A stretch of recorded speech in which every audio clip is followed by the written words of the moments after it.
start with the... Les, I'll quickly start and hand over to you, and then Les is going to run the session, Perfect. and I'm just going to sort of add in every now and again. So I think really welcome everybody, and thanks, Lisa.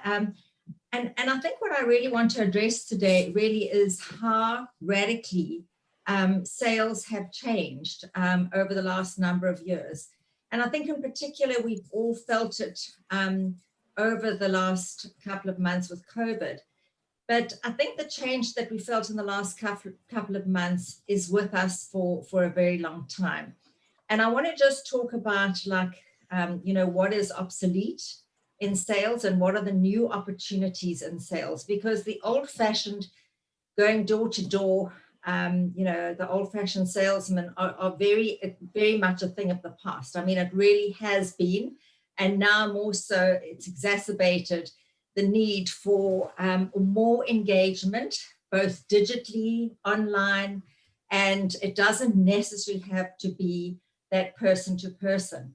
So really, I think that, my point in starting is that we all have customers, and I want to ask you all just now, what are and who are your customers? Because I think that's very important to start off with. But over the last couple of years, our customers have changed a lot. They've changed radically. We've had a lot of consolidation, if any of you deal with corporate companies, where sometimes procurement is now something that is offshore. Procurement doesn't even happen in South Africa. They have these procurement hubs. Procurement might sit in Dubai, it might sit in Ireland, et cetera, et cetera. Very few companies will now know with COVID, actually physically going and having a meeting with people, is not really happening, or if it is, it's maybe only 10% of the time. And I think people now see how much more effective we can be by doing things virtually. So I think we've got to keep that mindset in place. But I want to talk a little bit about the different types of sales channels. We did touch on it in marketing. But I think before we start, and Les and I spoke about this yesterday, before we start, I think it's really important to know who is your customer. Many of you will have multiple customers because you'll have different customer levels. You'll be selling, so you have your end user, but you'll be selling through a retail or maybe selling through a distributor. Many of you will be using marketplace, e-commerce retailers like the Takealots or Zando or whatever. So I want to know a little bit, if you don't mind turning your cameras on and unmuting yourself, just about who your customers are, because it'll really give direction to us in terms of talking about the 7 steps, in sales. Because it's not face-to-face anymore. And I don't think that face-to-face engagement is going to be there as much as it was in the past. Maybe it'll go back to 50%, but it's not going to be as prominent. And if I've got an example over the last 18 months. I've got a new person handling one of my portfolios, and this person and I engage once a week. And it's amazing. I get the best service it is, and I spend a lot there, but I have never met anyone from this company. I don't know, we've had a couple of Zoom meetings, but if you ask me who are the top service providers that are providing me a service, it's a company that to me is faceless. I don't have, I can't physically see them, but I have the best relationship with them. So what I'm saying now is that customer service and the service that you deliver to your customers is now more important than ever before. Because before you could actually go into the office and say, look, I really apologize. Now you don't. It's all done via email. It's all done via maybe a Zoom meeting. So customer service is the pinnacle of everything you do in sales. Your customer service now needs to be better than anyone. And I'm a big person on customer service, and Les has seen me in action, how demanding I am when I don't get the service that I'm paying for. If somebody doesn't come back to me, I actually blow a fuse. And I think most customers are at this point in time where they're spending money. money is not flourishing at the moment, and you're demanding a better service. And I think we need to make sure that we put in line some very strict standards for ourselves. Like, I have a thing that I would get back to somebody within 24 hours. Like, I will get back to you in 24 hours. And even if I can't, I'll send you a message to say, I'm away. Please, can you give me 2 days? Is that okay? But the amount of people that you deal with that just never get back to you, I mean, that really is, I won't deal with those people. So customers are far more demanding than ever before. They want it now. The other point that I wanted to mention, in sales, it's great. And I think most entrepreneurs are natural salespeople. I really do believe that, because you're so hungry to drive top line business, you're in that sales mode and you're in that sales drive. But now with the Internet of Things, and now with more and more transparency, your competitors can see precisely what you're doing. On the internet, via social media, via LinkedIn, people can see what you're doing. So in the past, you would go and you present and pitch to a client, and it was literally you and the client that knew what you were pitching. Now with everything being so exposed and so transparent, in a very short space of time, everybody basically knows what's happening. A lot of tenders, if any of you are involved in tenders, a lot of them are open tenders where everyone's pitching together and it's an open environment. Online tendering bidding is hugely big, and it's done all via Zoom online processes at the moment. So what I would like to do is, because we know that the world has changed, I'd like you to think just for a second, who is your customer? You might have 3 levels or 3 tiers of your customers, but it will help Les and I in dealing with the 7 steps, because we don't want to just spend too much time on if you have corporate customers or if you're only in the retail space. So maybe, Les, can you see everybody there? Just so now, I've start with whatever you can see first. Yeah. Guys, if you don't, can we just in 2 seconds who your customers are? Corporate, retailers, distributors, travel agents, brokers, middlemen. Like, there's just a myriad of different customers that we deal with.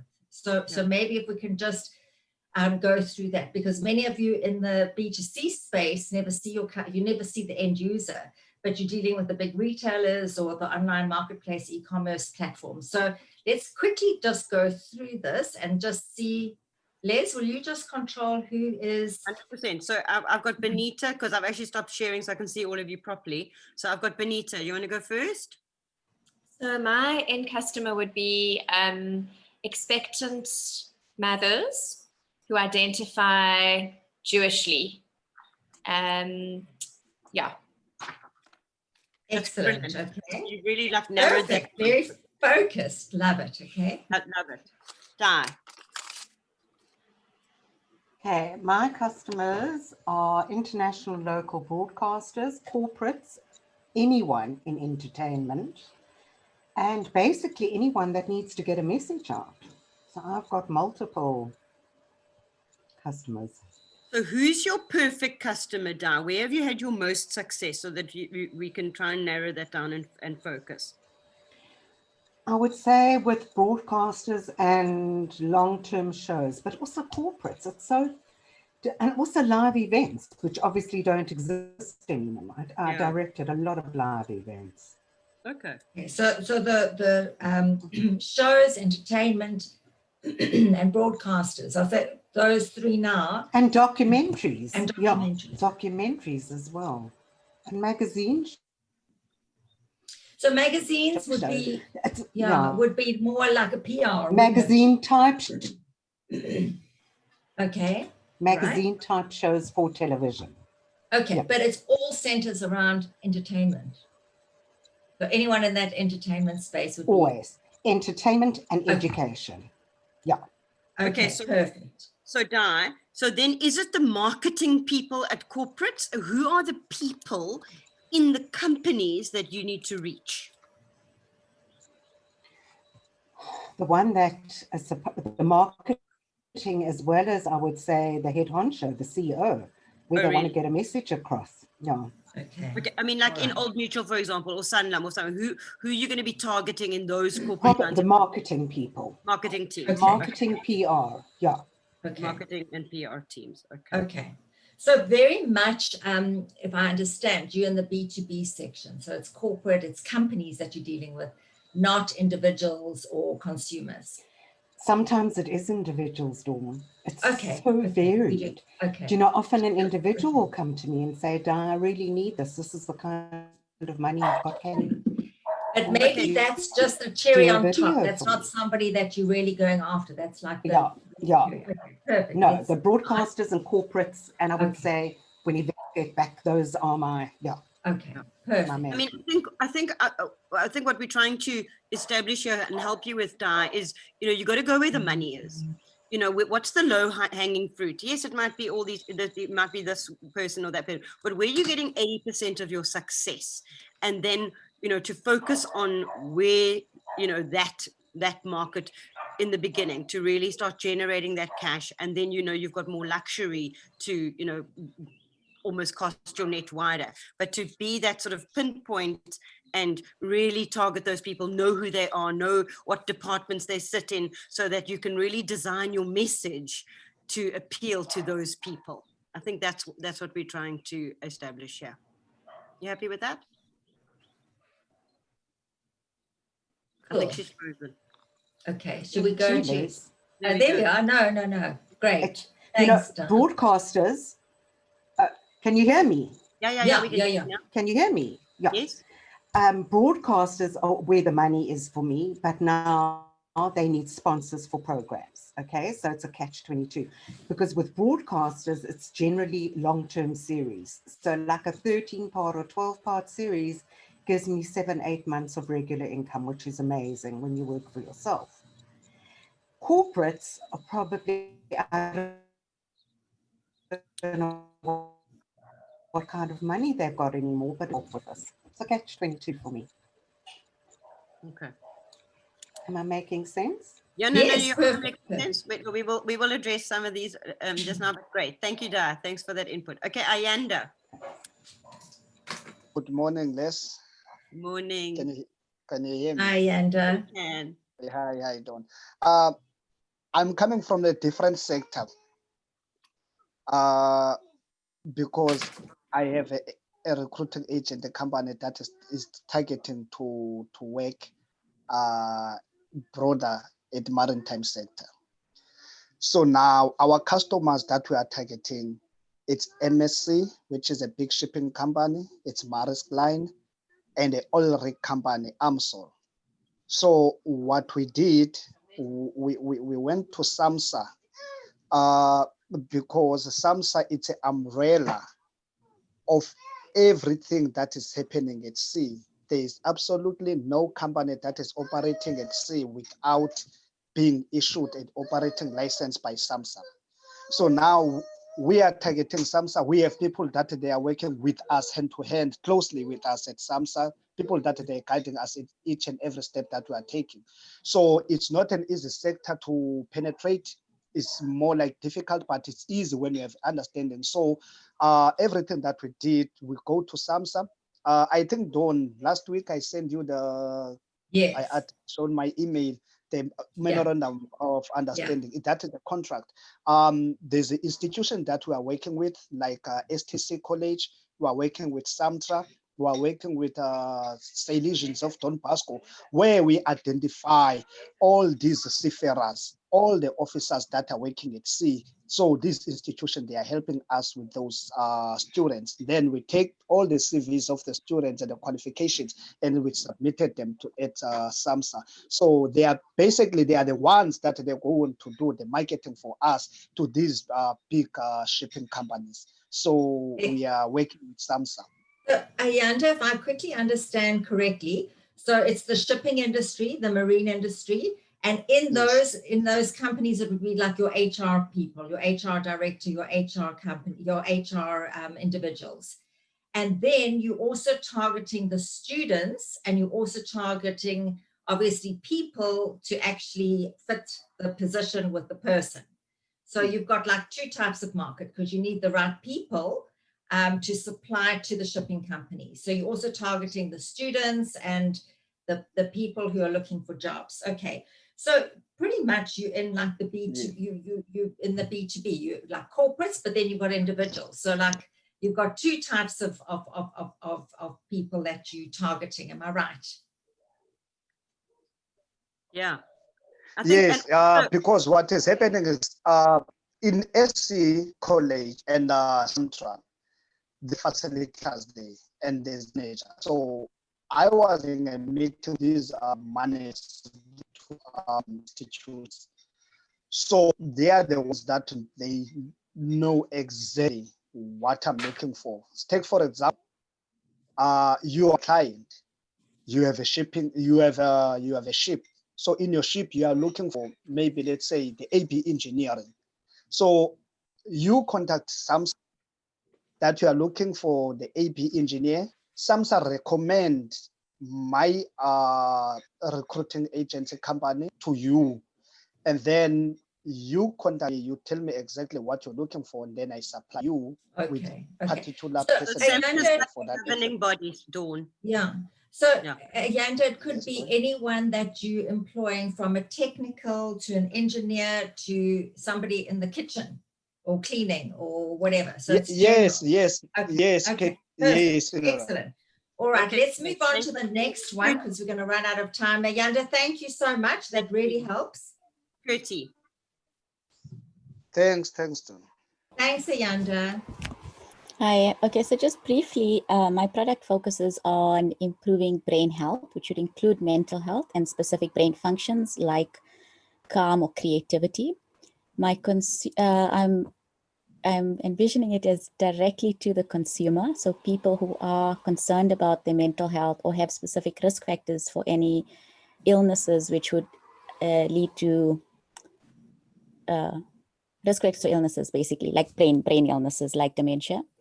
And the other market is for health professionals for their patients, so to give for them. Yeah. Excellent. And I think your whole brand identity says it all. It really is. I was very impressed. I love it. Okay, Absolutely. cool. Love it. Thanks. It was great. And thanks so much for sharing it with us. So I think very specific there. And I think you're very clear about who your customers are. Excellent. Thanks for sharing. Les, do you want to add? Gertie and I had a meeting. I mean, we had an offline meeting about her brand, but I think, I think she's definitely on the right track. But we have a few comments just to tighten a couple of things up. I have a lot to do. Yeah, but it's all good. I think with Gertie, I think it's both B2B and B2C. I think when she's going to the healthcare practitioners, it's that B2B model, but she's also looking at the sort of the man on the street, as it were, to make sure that our brain is functioning well. It's a great business. Okay. Excellent, particularly at this time. Time, like it really is. The windows of opportunities are huge. Yeah, exactly. Thanks. Okay, Chasida. Cassidy. Is it Cassidy? It says Chasida on her. Is it Cassidy? Okay, just a bit. Oh, no. Chasida, whatever's easier to roll off your tongue. Chasida. Chasida is like the ethnic name. Nice. Okay, let us know. So our customers are female at the moment. I mean, I'd prefer to stay only female. That's just me. Aged 16 to 100 even. Anyone who's remotely interested in any sort of beauty or aesthetics treatments. I mean, even if they're not interested, but maybe they just need to handle the, necessary wax or things like that. But then we also do like highly specialized treatments like the lash extensions. And then we're going to have even more specialized treatments available, like the Botox and things like that. So high end and low end. And Cassidy, if I'm right, yours is very much word of mouth, reputation, service, delivery. Word of mouth is huge, I think, in your market. At the moment, and then yeah. social media. I mean, am yes. I right? What we found is, so last year when I came, I set up a little Google page and Google my business. And it's so interesting. So obviously we rely on like referrals and word of mouth, but we've actually gotten quite a few people just from Google searching and then relying on the 20 reviews or whatever that our customers had left us. So that actually has been amazing. So we need to, yeah. Excellent. And I think today in sales, I mean, I won't book a hotel or book anything unless I check out the reviews. Reviews are like, it's your new world of like lead generation. I mean, reviews are like, well, it just keeps other people interested. It's huge. And I think it really exposes and it keeps people on their toes from a customer service point of view. Thanks, thanks, Cressida. I only ever call you Cassidy. Thank you. Cameron.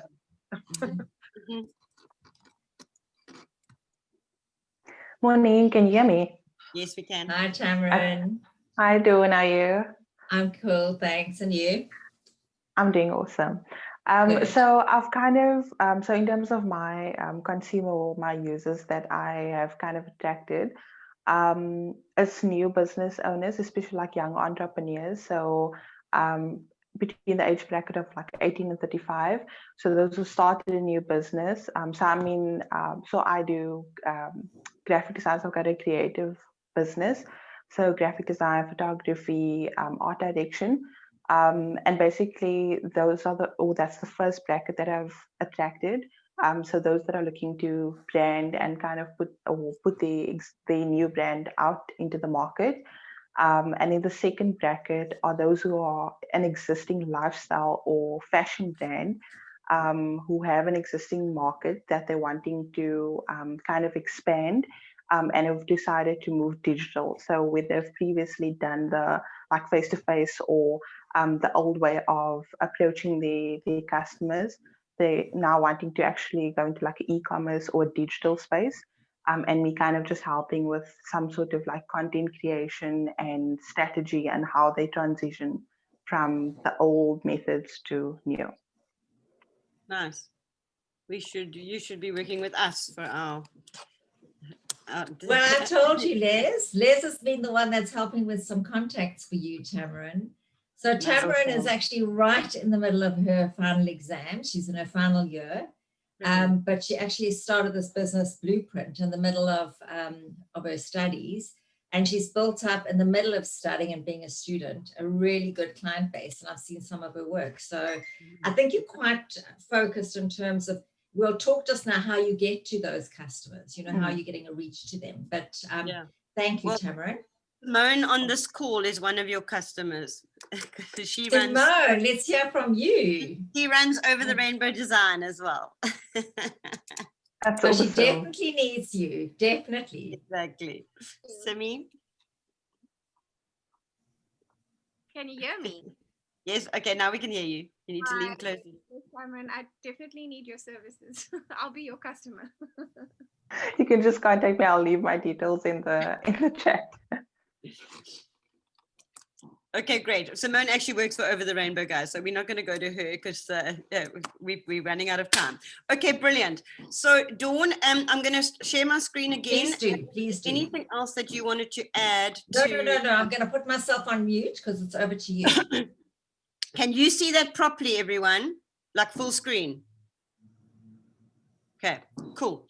Okay, so the one thing that that I learned very early on, let me just go, hold on, very early on in my sales career is eat the frog. So I know Dawn says that as entrepreneurs, you know, we need to be natural salespeople, but not everybody that's an entrepreneur is a natural salesperson. Even though this is our baby, even though this is our, you know, idea, I still believe that, you know, some of us are much more creative and some of us are, you know, we've come up with the idea, but now how do we actually get to market?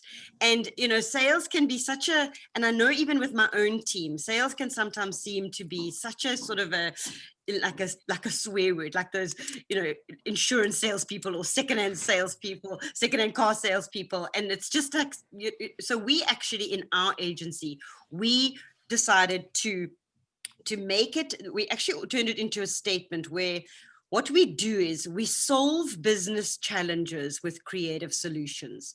So what sales really is solving somebody's challenge or somebody's problem.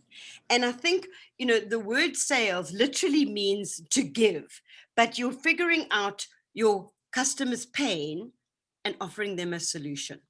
And why I have this slide here as a first slide is for those of us those of you who don't really love that kind of sales process and picking up the phone and, you know, trying to make those connections. And as Dawn says, the world is changing. You know, the horrible things of the day do first thing in the morning. Because not only does it give you some motivation, A, you're fresh and you're ready to go. B, you get it out of the way and you kind of feel better for the rest of the day, because procrastination can sometimes be our biggest enemy. Yes, I'll get to that. And nobody really wants to hear from salespeople, let's face it, you know, later on in the afternoon when they've also had a busy day and they're also tired. So our strategy and what's really worked for me and has been a sort of a strategy that we've always had with our team is do those things, get on the phone, make those calls, do the horrible things that you need to do if you think it is horrible in the morning, so that you're already starting the day with a win. So that's what the Eat the Frog is all about. So what I really want to go through, and I think we've really covered this very, very succinctly and very well, is identifying your audience. Once again, we're going to go through 7 steps, and I think you have identified your target audience. And I think if I can just close that loop on that, it is about that focus. It is about that low-hanging fruit. And I think in our little program our worksheet that we handed out, and I mean, having gone back to your red worksheets, you know, not all of you are functioning at 10 out of 10 in the financial, on the financial side. You know, a lot of you marked 3, 4, you know, how's your financial situation? And you did mark it quite low. I just went back and had a look at that. So what is preventing you from making money? And I think you really have to ask yourself that question. And the other question that I want you to write down today, and this is something that was actually posed to me the other day as well in our board meeting, is what are your limiting beliefs? So once you've identified your target audience, you know who these people are, what is preventing you from making money? What is stopping you from being the success that you want to be in your life? So I think you must just, you know, contemplate both of those questions. What is preventing me and what are my limiting beliefs? The second thing that we want to just move on to is, and I really think that this is such a huge part of definitely my success, and I'm sure, Dawn, I speak for you as well, is that network that we build up. You know, when I joined EO, which is an entrepreneur organization 10 years ago, I literally was able to 5x my business in 5 years, you know, just from that network. I mean, I'm part of a group now. If I need anything, if I'm looking for the, you know, head of this company or the head of that company, I can just put it on my group. And I promise you, Dawn experienced it the other day. We were looking for KFC or running a Hope program. And within 5 minutes, I got the head of marketing at KFC just because of our networks. So it is so important. And I mean, I know that COVID hasn't really made this easy, but I think organizations like Orchard, organizations like EO or the EO Accelerator Program, or your own networks in your, like you mentioned, Ayanda, SAMHSA, you know, who are the people that you really need to get to know? What are the bodies or the organizations? I mean, in advertising, it's the Advertising Council, or in marketing, there's those councils. So who are the people in your network that you really need to start building that network? I mean, there is that saying that goes, your network is your net worth. So you really do need to start networking, building your network, knowing who those people are, so that you can then easier to reach the people that you're trying to reach. I often only reach out to people that have been recommended to me. You know, Les, you really must speak to this person. And if it comes from a trusted person or trusted resource, then I tend to do that, because, you know, as you know, your emails are flooded, their social media is, you know, packed with people trying to sell you something and trying to grab your attention. But, you know, when you have a trusted network, you also know, you know, where you can go and where not to go. And if you're asked to also in our Golden Circle that we're running, which is a program that kind of runs after this, yesterday, one of the girls, put herself out there and she did a talk, and she, started networking with the right people in her industry, which then gives her a platform to, raise her profile. So, not only start networking with those people, but also put yourself out there so that people can start networking with you. And I think that that's also quite important. And this is where Dawn also likes to talk about, your personal brand, and how now, that we are sort of working from home and there's a lot of time spent behind a screen. What are you doing to make sure that you're raising your own profile, that you can, people can also start reaching out to you? So just something to think about in Can I add to that, Les, quickly? That So I think the thing is that, I mean, in my corporate life and growing various businesses, I mean, for me, it was the most crucial part of my success, is making sure that I knew the right people. So I want to give you a tip that I learned from my mother. Networking is not about who you know, it's about who knows you. Because very often somebody said, oh, I know that person. But if that person doesn't know you, like, it actually doesn't matter. So I think always be networking. I mean, the one thing I hate, which I've learned to accept, and obviously now in COVID times it doesn't happen, but going to cocktail parties, going to events, and going to these social gatherings where everyone's got a glass of wine in their hand and like everyone like works through it. But I have learned to work the room because I'm quite shy when it comes to walking into an open room. And I had to do that because it was so important. The other thing is, when you network, listen more, make sure you've always got business cards. I know for all of you that you think it's old fashioned. And if you don't have a business card, have a digital one that you can share with somebody, and really make a statement when you're interacting with people. So take every opportunity to network and work a room, work a social event, work a dinner table, work anything that you have to make sure that you're there. And people, when you leave, know exactly who you are and what you represent, because it really is important. If you ask me, do you know that person here, there, or everywhere? I may not know every single person, but I certainly can tell you 100%, I know somebody who will know somebody that will connect us. So connecting with people, networking, putting yourself out there, having your business cards, and then continue keeping the relationship going, because the relationship is actually what it's all about. I mean, right throughout COVID, I've been out of the corporate world for the last 3.5 years. And I can tell you right now, every single one of those CEOs, CFOs, COOs, heads of procurement, I still have contact with them. I still remember their birthdays. I still send them a note. Over COVID, I don't know how many messages I sent to my network just to see how they were doing. So I think it's really important to put yourself out there. You've got to put yourself out there, no matter how much. I mean, Les and I pull her to cocktail parties all the time.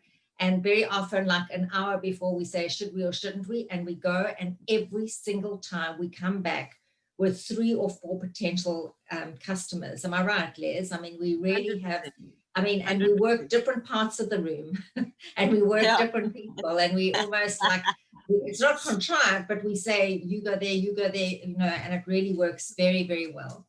Yeah. Right, Les, sorry, over to you. No, not at all. I often have to tell my team that as well at corporate functions, but that's because they mingle together and they like go look for the person that they know. And I said, don't look for who you know, look for who you don't know. Exactly. So yeah, no, that is so important. And I think just to end off on this, and I think this is also something that us as human beings, and I think it is in your handout that you've been emailed, is what is your elevator pitch? And I think that's so important. And unfortunately, we don't have the time to help you with that, but I'm going to give you a little tip. And people are selfish. People actually are only in it for themselves. You know, for a lot of time, people love to talk about themselves, and they, you know, want you to be sort of asking them about them. And obviously that's where listening comes in. But when you have that elevator pitch, and a friend of mine, Rich Mulholland, who runs an incredible company, he's an EO friend of mine, when somebody asks you, what do you do? And I'm going to use one of you as an example. So Kitli, I'm going to use you as an example. In fact, I could use any of you as an example. So you could say, you know, when you really feel like you need to exercise your brain, or you're scared of getting dementia, or, you know, something you really want to make sure that you know, your mental health is on, well, that's where I can help you. You know, when you're having a baby and, you know, you want to do it in the proper way, especially in a Jewish, obviously, you know, well, that's what I do. So you actually turn it into something that's meaningful to them. Because at the end of the day, there's that saying, you know, what's in it, WIIFM. My sister uses it in a passion test. What's in it for me? And when you're networking, you've just got to under what is in it for them. So when they ask you a question about your business, make sure that you're answering in a way. So when people say, you know, what do you do, Les? I'm like, well, you know, when you need to really get your message out there, or you need a campaign, or you really want to, you know, make sure that your business is standing out from the crowd, well, that's what we do. So you've just got to turn it around so that and then suddenly they're like, oh, okay, because you're talking about them. So that's just a little tip that I have learned, and I always found that such a great tip. Okay, so my Sorry, next, can I just leave one quick thing? Just 100%. quickly. I think your networking. Firstly, it's not about just networking for that moment. It's about networking to build a future relationship. And the very important thing is that future relationship might not be something. So build your network for what you may need now, but you never know in life when you're going to need that person, or that person's going to recommend you to someone. So it's never a waste of opportunity to network. Sorry, Les. No, 100%. So there's also a great saying that I learned at one of the conferences I went to is, if you get an opportunity to get a meeting, you must be prepared. So it's like, don't burn that meeting. Do all that you can to make sure that you are prepared. Know who you're talking to. I mean, social media now is your friend. Stalk people on social media, understand their businesses, understand their, you know, what they like, understand what their hobbies are. I did exactly that to a head of Old Mutual once, and I saw that she'd written a book, and I'd also written a book. So immediately we were able to connect on a sort of a personal level. And I was like, oh, I see you wrote a book. And I mean, suddenly, you know, you're interested in what they're interested in. So when you get a meeting with those clients, make sure that you are prepared, that you've done your homework, that if anybody knows this person that you're going to go and meet, or that you're meeting online, you know, do your homework, because people deal with people that, you know, are like themselves, but also that if you really show that you're prepared, they will, you know, wow, this person has really come to the meeting in a way that makes me feel good about themselves. So I can't stress this enough as well, to really make sure that you know who you're dealing with, that you've prepared well, and that you are you nail that meeting, because, you know, it's tough out there, guys. You know, I'm really not going to, you know, pull any you know, sales is easy. It's not. It's tough. And, you know, running a business is tough. But if you follow these little tips and tricks, and, you know, really make sure that you are, you know, networking properly, prepared for these meetings, doing the right things, you know, do the simple things well. It doesn't have to be complicated, but if you do the simple things well, I guarantee you that you are going to get further. And, you know, you've also got to ask yourself, you know, what are those things that I'm not doing properly that are not getting me over the line? So I can't stress that enough. Dawn?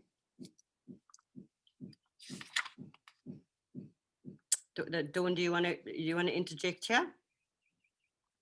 And I'm also going to say another thing here. I don't know if Dawn can hear me, but don't sell on price. Another massive lesson that I've learned and that I teach to young entrepreneurs is, they're like, we're too expensive and, people don't want to deal with me because, our price is too high. It's value first and price second. There's so many times that I haven't bought and I know in your own lives, you don't drive the cheapest car that you've got, you don't live in the cheapest house, you don't go and buy the cheapest outfit because you're looking for value. So in your own businesses, and I feel so many times that entrepreneurs tend to undervalue ourselves, but you don't gain respect when you do that. You've got to sell your value first and your price second. So, you've got to understand your customer well enough to see where you can make sure that you are delivering that additional value and that you can justify that additional price. So you don't have to be the cheapest, but you just have to be the best. And another great lesson that I've learned is also, you think of your favorite restaurant or you think of the best restaurant in town. You're not going to go there all the time. How many times in our lives have we gone to La Colombe, or you're not exactly going to go to La Colombe every weekend. So they might be the best restaurant in Cape Town, but you're going to go to your favorite and you're going to go to your favorite restaurant over and over again. So sometimes, whilst you may want to have the best product, you also want to be the favorite. You want people to come back to you. You want that a recurring income, which creates sustainability. So that was also just something that I wanted to share with you that isn't really part of being prepared, but, work on not only being the best, but also being the favorite so that people come back to you. And I think, Dawn, we have covered this quite a lot about listening intently. And that is not just listening to answer, but listening to be empathetic, listening to actually understand, because sometimes it's the nuances in a meeting and it's the little things that people say that is your cue for that listening intently. There was also a great video, and I'm actually going to share it. I'm going to try and share it with you guys that actually one of my team sent me the other day, where when you go into a pitch or into a meeting, there's a part where you kind of land the idea right at the top. Then the questions come and, you start answering those questions, but you never, ever get back to where you were at that initial high where you were presenting your product or service. And you've also got to know when to stop and just listen and just understand exactly what your client is saying. And I'll send you that video because it's actually so insightful as to actually know where that moment is, because any meeting is going to have ups and downs, but it is important to make sure that you are listening intently, that you catch those nuances and you make sure that you can know when to stop and know when to shut up and actually then sign the deal. So Les, just quickly, I was sharing some statistics the other day, and what they're saying in when you're doing a pitch or when you're with a customer, they say that you need to listen 60% of the time and talk 40% of the time. And often sales don't happen because you haven't listened to anything that the customer actually wants. You're just talking. So I think listening is absolutely critical. And also the other thing about listening is, whatever your product is, whether you're in the health services or Ayanda, where, you're in recruitment, you may all have some point of sale material that you take with you. I always say to salespeople, leave whatever you need to show them, whether it's your product or whether it's the whatever, leave it till the very end, because once you give somebody something or once they see something, you actually cannot refocus that discussion. The meeting actually totally loses it. And I know sometimes Les and I have the saying, I say to Les, sit on your hands, because we're both so enthusiastic about everything. We'll walk in and I know we'll both want to show, look at this, look at this, look at this. But you've got to leave the gems or whatever it is that you do or your product to the very end. So whether this is on a Zoom or a one-to-one personal engagement, try and leave it to the very end, because otherwise it distracts the meeting. Les, sorry. No, But I no, enjoy it. 100%. No, I mean, there's sort of 6 questions here. This is actually, I'm referring to our book now. And, asking questions like, what problem are you facing? What are your expectations? What does success look like? Definitely, what is your budget? And, what are our next steps? What else can I do to help? So I think asking questions in, these first meetings and then listening to those answers, I think that's what we really are trying to get across here. Instead of just talk, this is what I do. It's really about asking questions, drawing that information out, listening to those answers so that you can really then, make the sale. Does that make sense? Okay. So, I also think that it is so important to keep track and to keep track of what are our successful meetings, where are we getting the most success, so that we can then amplify that and maximize that. And I think, Di, if I can just address you here as well, and I think that's why I was trying to ask, so those sort of hard questions, where are you finding your most success? Is it with your international broadcasters? Is it with those marketing managers in the corporates? Is it with, who are those people that are giving you the most success? Because if you're keeping track of the calls that you're making, the engagements that you're having, you will soon start to see a sort of a pattern. Okay, this is where I'm actually getting the most success. And you then can focus your energy and your time onto that kind of market. We found in the early days that financial services was just our thing. Financial services companies loved us. We were quick. They were so used to these big advertising agencies that were slow. We were quick. We got stuff done. We got back to them quickly. They needed that agency that was, because in financial services, the results come out at the end of the day. They're presenting in Joburg the next day. They needed somebody that was quick and efficient. And we made our name in financial services where we were delivering presentations to their houses at 2:00 in the morning, because that was just part of our A, customer service, and B, that was and we thought, wow, these people love what we're doing. If they love us, then, so our first client was Alan Gray, then it was PSG, then Old Mutual, then Metropolitan, and so it just grew. And during lockdown, we actually signed a retainer with FNB. So we just knew that we had the model that financial services loved. Whilst they had their above the line agency to do all their big thinking stuff, they loved the fact that we were quick, we were on it, and that those values of our business and those things that we were so good at, we could then duplicate in other clients. And that's been part of our massive success, is once we kept track and we realized, oh wow, this is working. If it works for them, it will work for them. So really it's important to see where you are making those successes and go into the fast flowing water. Where's that fast flowing water for you? Go there. So Leslie, thank you for that. And if you don't mind, I am so shy to talk about what I do and what I've done. I am. So I'm going to, if you don't mind, I'm going to send you and Dawn my CV and what I put out there, if you don't mind. No, this is what this is all about. It's not time to be to be shy now, this is I know that I need to get over that. I know. So listen, Di, what you've just done is very courageous. That's not shy. That what you've done is exactly. You know what? Yeah. Chutzpah, there's another Hebrew word other than chutzpah, and I can't actually think of it for the minute. It's like you've got to take advantage in the situation you're in. And I think so many lost opportunities of people, they see an opportunity, they don't seize it. And if you don't seize it at the moment, you can't capitalize on it. So what you've done is great. And I think it's a lesson for all of us. And anyone, Simone and Tamarin, like Gonna Connect. And this is all about connecting. If we can help you put your CV out and talk to people, we're talking to broadcasters now. We're talking to, producers now. So 100%.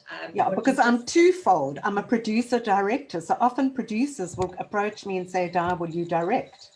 So I think you'll get a better picture once I send you my information. Okay. It is very long, so I'm sorry, but you can take it to bed and read. I can help you with that, Di. Okay, thanks, Liz. No problem. Excellent. No, but thanks for doing that. I think that's so important. And I think that it goes back to what I said right in the beginning. You know, sometimes we have these limiting beliefs and you have to ask yourself those questions. What are my limiting beliefs? And it is, we're scared of the no. And in our book, we actually say, don't be scared of the no. Survive the no. The no just means you must try harder, persist more. Oh, wow. Okay. Not everyone's going to like you guys, but you've got to survive that no. And you've got to put yourselves out there. And we spoke about resilience. We spoke about persistence. And, you know, it's, I know it's hard, but once you get that breakthrough and those breakthroughs come, that's where the joy lies. And, you know, sometimes when you have to fight harder for something in life, it's almost, you know, you feel that success even more. I know. Sorry, carry on, Liz. No. I'm like, guys, we're very happy for it to be conversational. It doesn't only have to be about this. So please just put up your hand. I think there's a hand thing somewhere. Put up your hand and we're happy to, cool, do it. I think where I am falling very, very short, and I have in the last couple of years, is I was so used to, for so many decades, turning work away because I couldn't cope. So I never had to go look for work. It always came to me. So I don't know how to go and look for work, if that makes any sense. So that I know is a blockage for me. I don't know how to ask. I'm too shy to ask. And you know, Di, about that. Yeah, but in my experience as well, it's sometimes when we are most vulnerable, and people feel that, and you know, you're going back to those people that used to deal with you and all that work that you might have turned away. It's making those connections again, and you know, and being vulnerable. It's been tough. If there's anything that I can do for you, you know, I'm now negotiable, and you know, there's ways that you can really re-engage with those clients. And I'm very happy to have a half-an-hour session with you one-on-one. Oh, thanks, Liz. I'd love that. Yeah, no problem at all. No problem. I'm just conscious of time. I just want you, so on the reflecting side, I want to just give you two things. And it's about evaluating. So you also have to be your, Dawn spoke in Durban last week, as we alluded to earlier on, and she just gave this most amazing talk that I also got a massive amount of value out of. And, you know, the person that we're competing against the most in our lives is actually ourselves. And it's kind of like you versus you.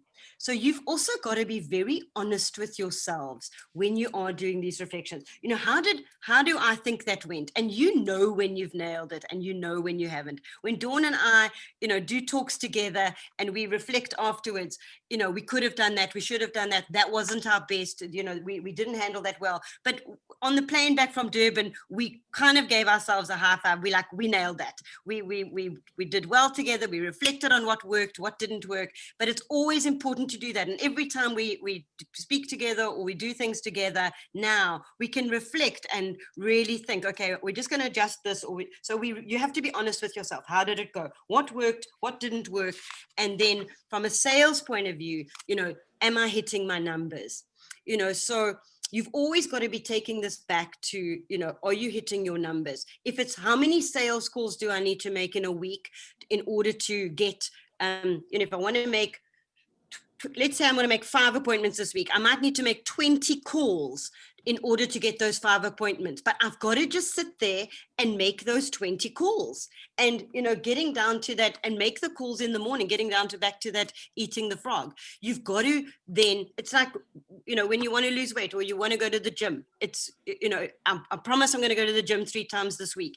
And it's you versus you guys. And sometimes we are our own worst enemies because we sabotage ourselves. But if you know that you need to make X amount of money this month, which in turn translates to, I need to make 20 calls, which in turn translates to 5 appointments. That's what you've got to do. I've got to do X amount of social media posts. I've got to put myself out there so many times. I've got to phone these customers. I've got to do X amount of emails. And on a Monday morning, I often just sit and you know, Dawn will tell you, I send a list. Okay, these are my goals for the week. This is what I want to do. These are the clients that I want us to connect with.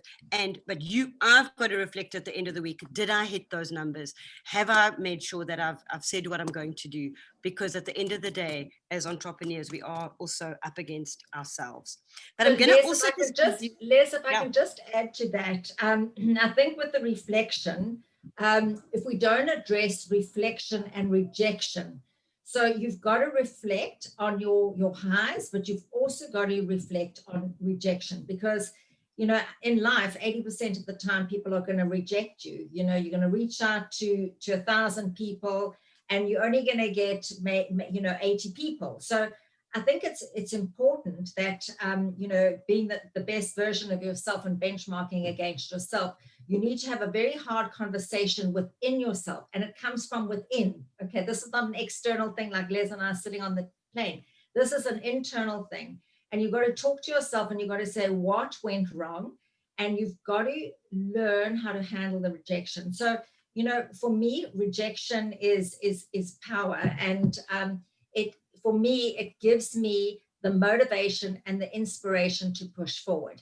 Every time somebody has rejected something for me, or every time something, you know, has had the door has been closed, it really makes me more determined to move forward. And I did tell the story the other day, you know, in our business when we were growing and we were like these 3 sort of naive, innocent girls in this car rental business, building this company from 6 motor cars. And the more we started eating our competitors' lunch, and the more like we were chewing up the market, the more our competitors actually really, like, they didn't want us. We were an irritation. They wanted us out of their lives. So what they did is they had us removed from the airport a couple of times. I was put in jail because of trading illegally, because the tenders weren't up. But anyway, every time our competitors made a move to get us removed, or every time they saw us as a threat and they did something and they shut this door down and shut that door down and shut that door down, it made us so much more determined. So, you know what, I think we need to look at this reflection and look at the positive reflection, but also look at the rejection and actually what are we going to do about it? And it's the best learning experience once you within yourself start to really unpack, where did I go wrong? Was it my price? Was it me? Was it, you know, did I come in too late? Who am I competing against? And that rejection really prepares you to the next exception, to the next time somebody accepts you. It's a really important part of the sales process. And as I say, be prepared. You will be rejected 80% of the time. But, you know, and there are people whose rejection rate is very much lower, but that's the average. So I think when you're reflecting, I think you need to have that internal conversation with yourself to see where you went wrong as well as where you went right. Absolutely. And I just want to quickly give you some statistics, guys. And I think if you can write this down, because it can be quite comforting. And also it goes to that perseverance and resilience. 2% of sales are made on the first contact. 2%. Okay, so you've reached out to somebody, you've got a very unlikely chance of making a sale. 2%. 3% are made on the second contact. So that second emailer, that second, you know, time that you connect with them, only 3% of sales are made on the second contact. 5% on the third contact. Okay, so now you've emailed them 3 times, or you've gone to see them, or whatever the case may be, or you've sent them a gift. So only 5% of sales are made on the third contact. Now we're moving into 10% on the fourth contact, the fourth time that you have reached out to this client. You've only got a 10% chance of making that sale, but you have an 80% chance of making that sale once you have made contact with them between 5 and 12 times. So you have got to be persistent and you have got to be resilient. And, you know, it doesn't always have to be the same channel. So you could reach out to them. It could be a phone call. Then it could be a Zoom meeting. Then you could send them a prospectus, or you could send them an overview, or you could send them something. Then you could, you know, make sure that you meet up with them at an event, or whatever the case may be. So you've got to really be nurturing that relationship and building trust. People deal with people that trust their product and trust them. And I think we touched on that. We did touch on that last week. But people want to build that trust with you. And trust doesn't happen automatically. Trust is a business currency. And, you know, what are you saying on social media? Are they connecting with you there as well? So it's all those various touch points, from a sales point of view, direct, from a marketing point of view, that will build that trust and build that engagement, and that after that you have actually connected with them 5 or more times, then you only have the likelihood of an 80% chance of making that sale. So I really just want you to, and that comes from the National Sales Executive Association. That's the statistic in that book. So I just wanted you to reflect on that. So yeah, don't think you're stalking them, because it is important. A very good question. I think coming to that, because I didn't realize this was quite insightful for me to actually understand, because often at point 2, I think I am stalking them. So I would stop if I didn't get a response. Stop. Don't stop. Don't stop. And you know what? If they start not answering your calls or not answering your emails, but don't stop. You know, maybe change your tactic a little bit, but really don't stop. You know, you've got to keep going. I mean, eventually I think people will tell you, and I think you're in a different type of business. You're dealing with more mature sort of type of individuals that are more business orientated, you know, and you're a professional person. It's not like your person trying to sell you insurance, or somebody the other day kept on calling me, they thought I was a man. They called me Don, and then I have a female voice, and they kept calling me Don. And I actually didn't even allow him to tell me what he was selling, because he called me Sir, Mr. Don Nathan, and called me Sir. And I actually ended the call. So, I mean, you're not going to do that, but I definitely don't give up after that. No, it was quite, thanks. Yeah, no, good. And especially because those are the statistics, guys. You know, this is the research that we've done. And yeah, in my experience, exactly the same. Okay. And then obviously, you know, exactly what Dawn says now, and exactly what we've just touched on. Repeat what's working, get rid of what isn't working, go where the fast flowing water is, you know, understand, you know, those tactics that are working, make sure that you don't use the ones that are not, and then repeat the good ones. But I am conscious of time, because in fact, we are kind of over time, but I'm actually not going to go through. Can I quickly make on that last thing? I'm going to go through something. I also need to go, Les. Sorry, I actually have to go. 100%. If I can just make a point, and something that my success has been about a dream, and I always say, dream far greater than you're ever capable of, you know, if you want to be the best in South Africa, say it. And so dream, believe in yourself, believe in your product, believe in what you do. Action, like take action, do something about it, reflect, and then repeat. And I think that is like so critical. Les, I may have to jump off in a minute. If you want to go through this, whoever wants to stay, but I might have to jump off for a sec. No, that's absolutely no problem at all. I literally, this is the last slide. I was going to go through negotiating, but that also takes a little bit of time. But I'm going to touch on that actually in finance next week, because I think sometimes, you know, negotiating can also be part of our finance model. So I'm going to touch on that next week, because I think it is important to understand how to negotiate. But and it's also in your worksheet, so you can have a look at that. But I also think that in order for us to be successful in not only our lives and running our businesses, is structure sets you free. And I know that sounds weird, but routine can actually be your greatest friend. And I'm not amazing at this, and I have to be perfectly honest, especially since lockdown, but it's something, this is such a great reminder for me as well, because when you are feeling more structured and more organized, you get into your flow so much better. And this is a sort of a template that I did for myself, that worked for me, and your lives might be different, and you know, you're running different businesses to what we were running, but we always made sure that Monday was our planning day, that we planned for the week, we set realistic and achievable goals, and we made sure that, you know, I always set myself 3 big goals for the week, and they needed to be realistic and achievable. You know, who am I going to meet with, what are the connections I'm going to make, what are those things that I'm going to do in that week. So always I tend to set achievable, realistic goals. on a Monday, and I plan my week ahead. My Tuesday was always my get stuff done day, execute Monday's plans and follow the process. So Tuesdays and Thursdays are statistically known as your best days to post on social media as a matter of interest, between, I think it's 10 and 2. So you get the most traction on Tuesdays and Thursdays. There's some statistics, there's a higher rate of people going onto social media on Tuesdays and Thursdays for some unknown reason. This is just statistics that have been done.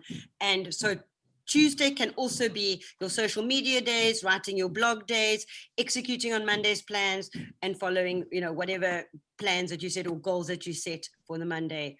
Start executing on Tuesday. Wednesday was our action day, as our meeting day, building relationships and staying focused. So we had our meetings on Wednesdays. It's actually really nice now also in work from home. So I now do a couple of days in the office, and I make sure that on Wednesdays now is my day in the office, and I have all my face-to-face meetings that I need to have on Wednesday. So I'm not all over the show. I'm not, one meeting here, one meeting there, because once again, it gets you into your flow, and everything's, you're not wasting time, and, time is money. Thursday is your follow-up day. Keep the momentum going. Make sure you're following up with all those meetings. Make sure that you're following up with the things that you're doing. And then Friday was my sort of looking ahead day. And I don't know what I call it, a looking day. It was more checking in on my staff, making sure there was my admin day. Friday afternoons is cheap time in Cape Town, especially, not so much in Joburg, but in Cape Town.